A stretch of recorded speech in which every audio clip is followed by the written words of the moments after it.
Siya na to si Henry ay Mayora Naik TV. Mayora Naik TV YouTube channel. Suportahan natin. Kalingap ang laging hanap-hanap, tumutulong sa kapwa at taong mahihirap. Alintana. Mapagpalang araw po mga kalingap, ang nagbabalik ang iyong lingkod, Mayora Naik TV. At bago po simula ng aking video reaction sa hapon na ito, ay nais ko pong pasalamatan ng ama ng kalingap, Kuya Bal Santos Matubang, Ate Edna Vlog, Kalingap Rob, at sa lahat ng mga keyboys. Suportahan po natin ang kanilang mga YouTube channel at no skip ads po, upang mas marami pa po silang matulungan ng mga kababayan natin na nangangailangan. At yan din po, suportahan po natin sila Kuya Brox, si Kuya Dan, si Kuya Ido, si Kuya Jomar, at syempre lalong-lalo na kay Ate Roda Mix Vlog. Suportahan po natin siya.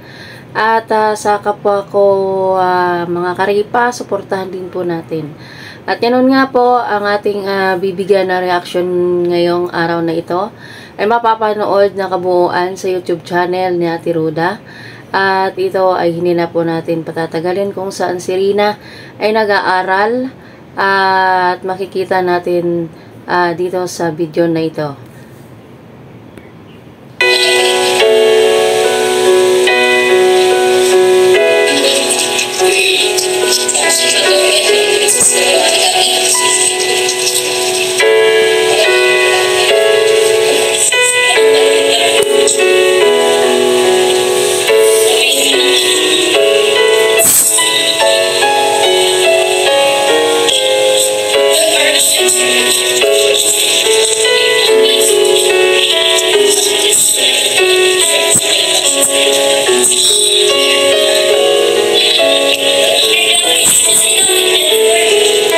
Ayan, makikita natin sa video na ito, at mayroon siyang nakalamukos na isang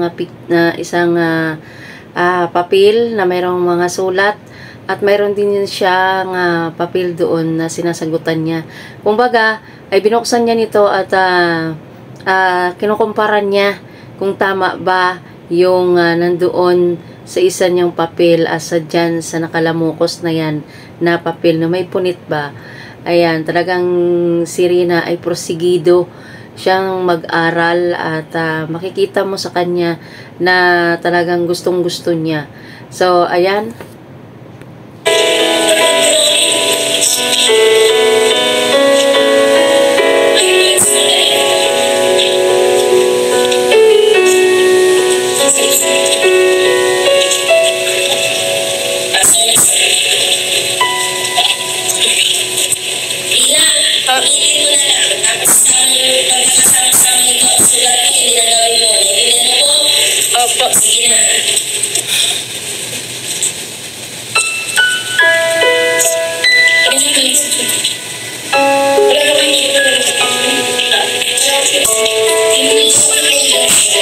At nakatutok talaga siya dun sa kanyang sinusulat. Ayan, tinawag siya ni Ma'am Jackie. At ayan, sumagot naman siya. Pinapabibilisan sa kanya, at kitang-kita naman sa kanyang handwriting ngayon, ikumpara kaysa noon. At ngayon ay mababasa mo na, kumbaga ay klaro na ang kanyang pagsusulat. Kaya please natin na si Rina, ipag-pray pa natin si Rina na sana ay mag 100% na at makabalik na siya sa normal. So ayan, talagang nagsisikap si Rina sa kanyang pag-aaral.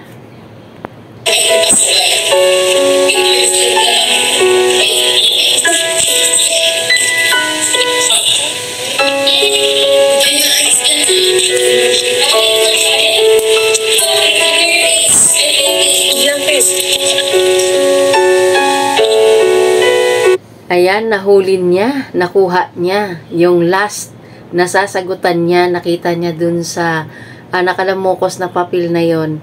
Kaya nakasagot siya, at ayan, tumayo si Rina at dinala niya dun sa lamisa ni Ma'am Jackie. Ang galing!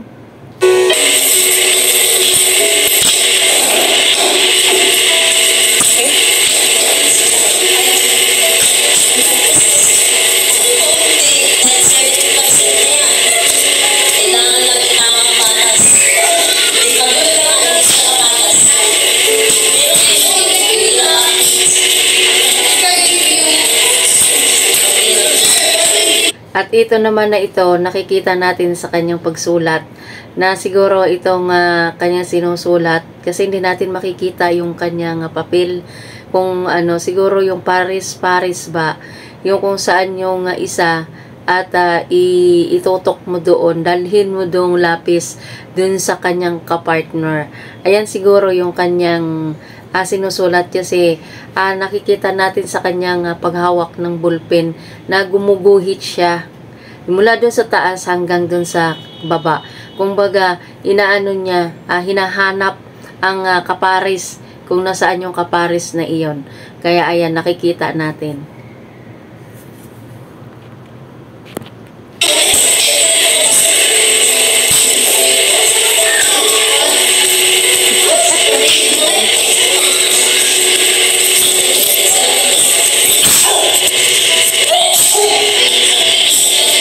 Ayan, at kinuha niya ulit yung kanyang kudigo. Mayroon ulit siyang hinahanap doon.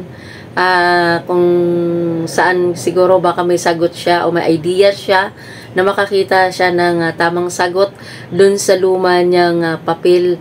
Kaya yan ay kinuha niya ulit at binuksan.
Mayroon niya siyang kudigo. Nakita ni Ate Roda.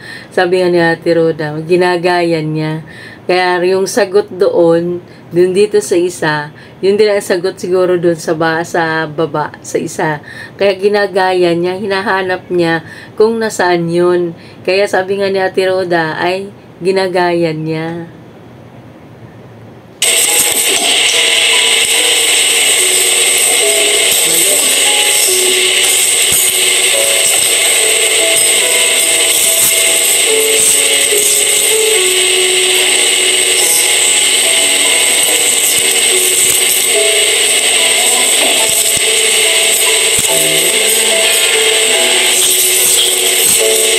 Nakikita natin pag-angat ni Rina ng kanyang papel, oo nga, inaano niya, ginagaya nga niya, nililinyahan, o kumbaga ginuguhitan, kaya yun pala ang kanyang ginagawa.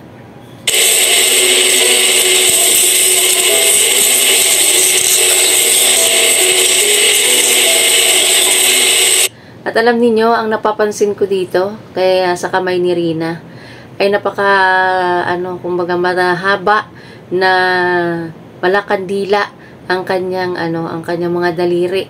So ayan, makikita natin dito sa napakakinis ng kanyang kamay at halatado namang wala siyang trabaho.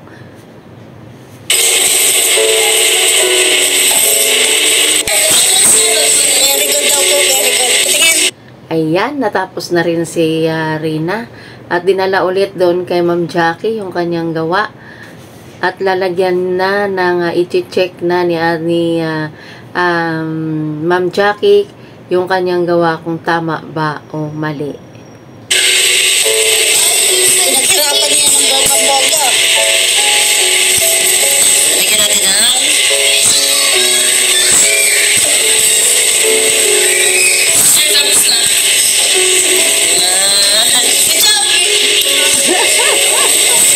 Ay, nakakatawa naman, nakaka-touch, at very good. Sabi nga ni Ma'am Jackie, ay good job. So, ibig sabihin, perfect. Walang mali yung kanyang ginawa.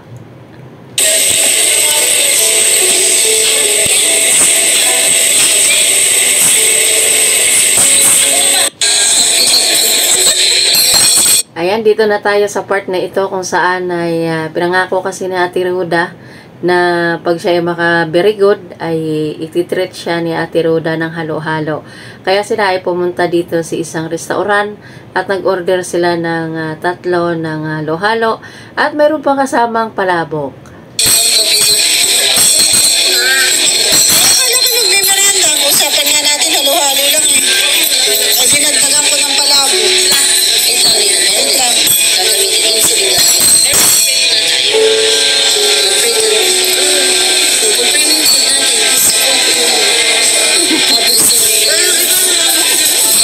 na. Ayan, inutusan ni Ate Roda at ni Ma'am Jackie na mag-lead ng prayer ang dalaga. Ang ganda talaga niya, grabe as in. At makikita natin na siya ay nagli-lead ng prayer bago sila kumain. Ang cute niya. Alam mo yan.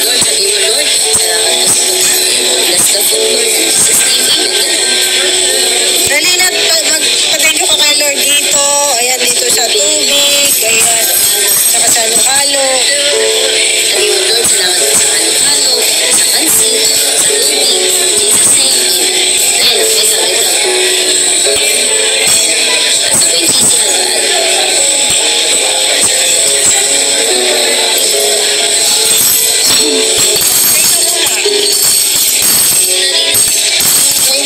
At ayan ay dumating ng kanilang order na halo-halo. Mukhang masarap ata ang halo-halo na ito kasi sa ano pa lang ano siya, ubi. Napakasarap siguro 'yan. At ayan nakatitig si Rina dun sa sa halo-halo. Mayroon siya doon nakikita.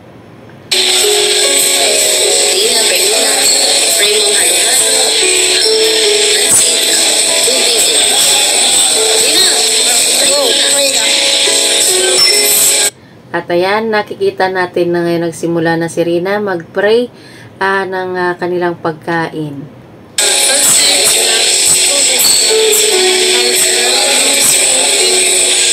Very good.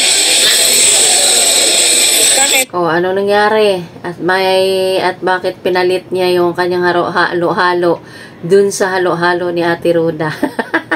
Kaya walang magawa sa Ate Roda, kaya pumayag na lang siyang palitan. Pareho lang yan. Parehas lang yan. Sige na. Ano kayong pagkakaiba nun? Ay, sabi mo sa pataya.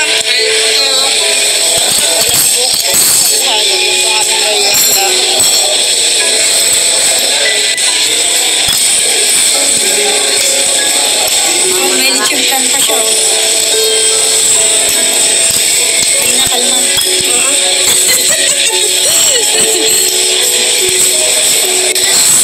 Kaya sabi ni Ate Rina, kalma. Oo naman daw. Magaling na talaga. Hindi na. Alam mo kung bakit? Kasi magaling ka na.